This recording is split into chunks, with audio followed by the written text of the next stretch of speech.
Go say a few words on this Intervision song contest that Putin has orchestrated. But before I get into that, just a few things I want to add to my video on the Liberal Democrats, which I negated to. I think it's important to say this.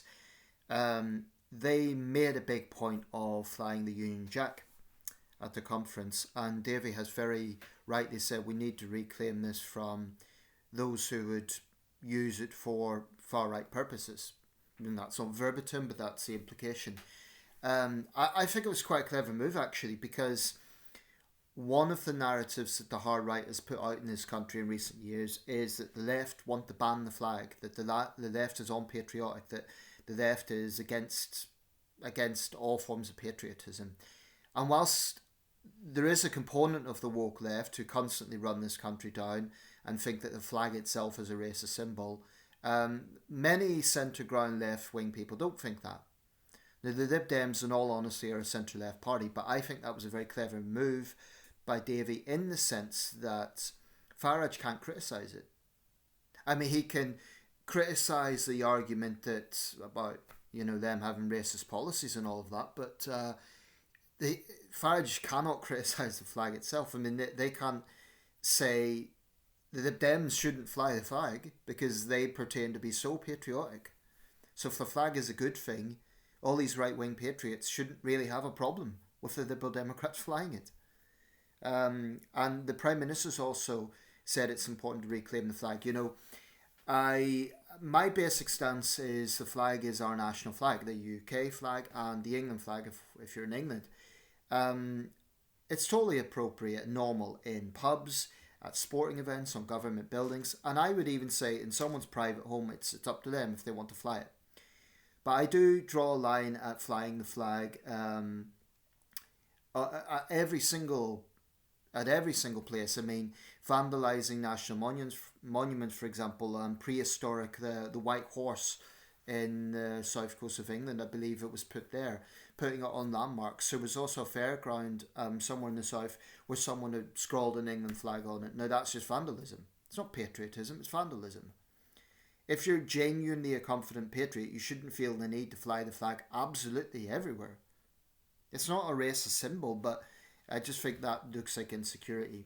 And what I'm talking about with this Intervision thing isn't totally unrelated in the sense that it's also, I feel, about insecurity, Russian insecurity.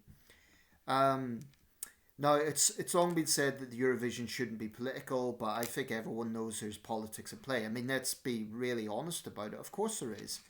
There's calls now to boycott Israel from taking part. I personally take the view it should be boycotted or not be allowed to take part, because if it's just about music, if it really is just about music, then Russia would be allowed to take part.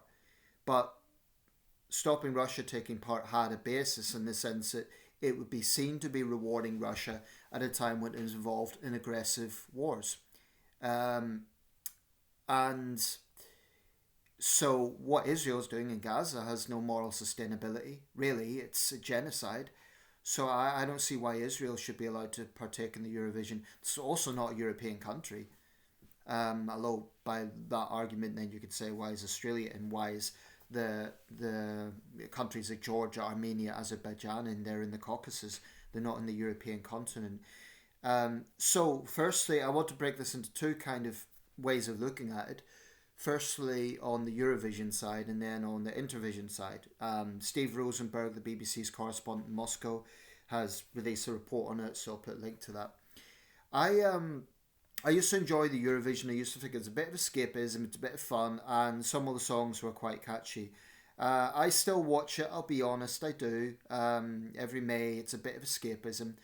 But in all honesty, I do think that the Eurovision approach in recent years has been, and it's probably always been there on some level, but it's just in recent years has become so overwhelming, which is to say that there's this really kitsch and, let's be honest, LGBTQ centric thing in the Eurovision. Now, to be absolutely clear, and so no one's misinterpreting me, I have absolutely no problem with LGBT artists being represented, okay? It's good that they can express themselves, and if they are musically talented, then they deserve to get points. But what I do take issue with is giving them points solely for being LGBTQ.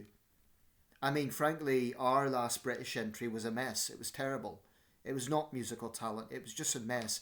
It was a guy in a little cube, half naked, and it was just like it looked like mild porn. It really wasn't anything to do with musical talent. That's not always true. Sam Ryder, I think, gave one of our best performances of recent years. In fact, he came second, runner up after Ukraine. Arguably, he should have even won. So it's not true that we never win. We have won in the past, and we can't always win. You know, it's this idea, oh, we because we're not winning, we shouldn't take part. You know, that's a flawed argument. But Britain, along with Italy, Germany, and France, pay into it. That's why we always have an automatic. No, sorry, it's Spain, Britain, Germany, and France. That's why we always automatically get into it.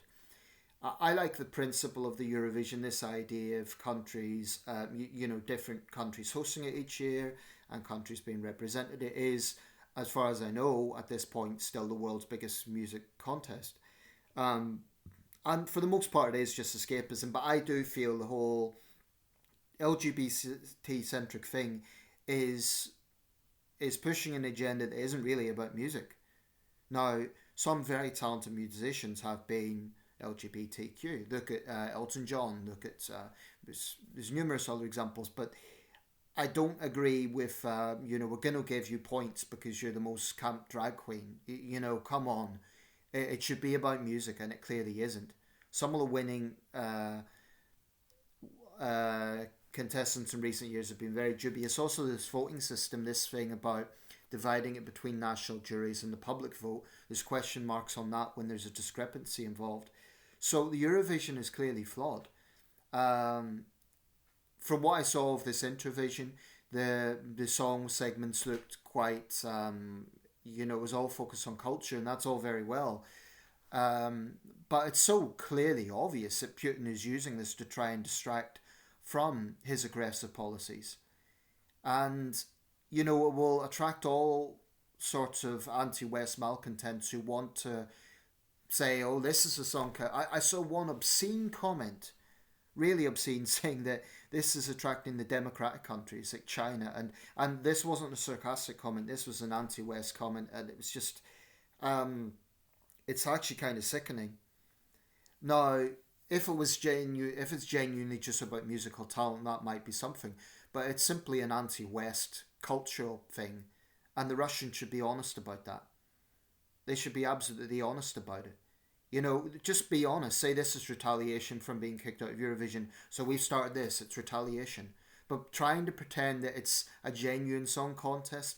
I mean, yes, there'll be songs. Yes, there'll be winners. And a lot of countries are involved. It's more international than the Eurovision. There's China, all the Central Asian republics, African states like South Africa, Brazil. The United States is involved.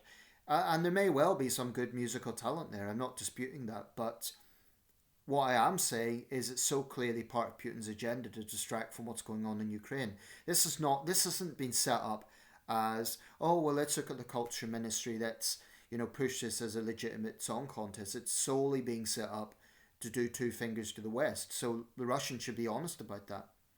I mean, at the press conference that Steve Rosenberg attended, Sergei Lavrov was there.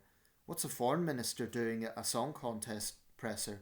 Doesn't really, Vic Cooper wouldn't show up to some press conference about Britain's Eurovision entry. It doesn't really, it seems out of place.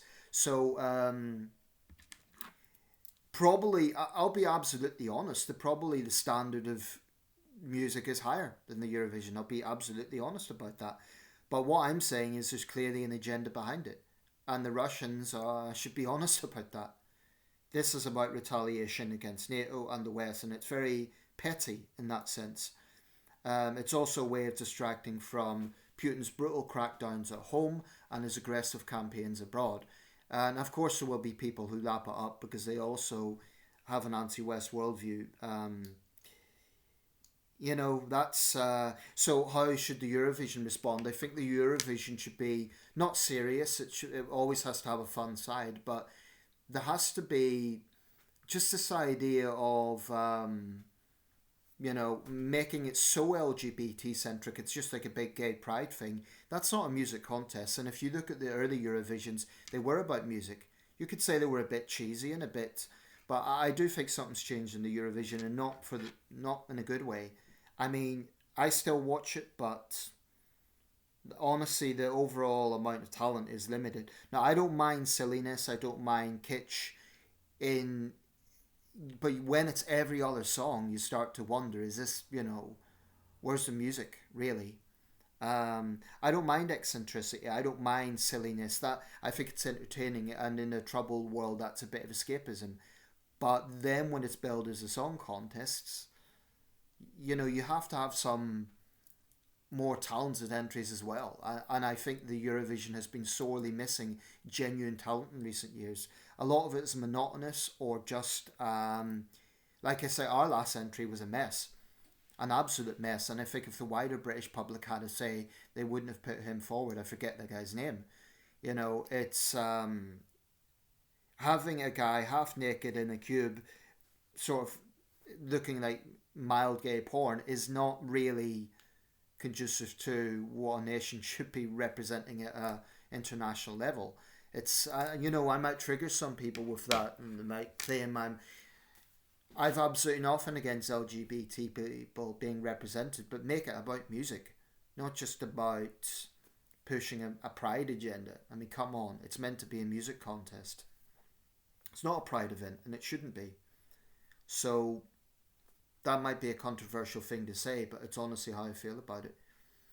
But as for Intervision, I'm sure there's talent there. I'm sure it will be entertaining, but it's so clearly the Kremlin using it as a way to distract from its aggressive policies.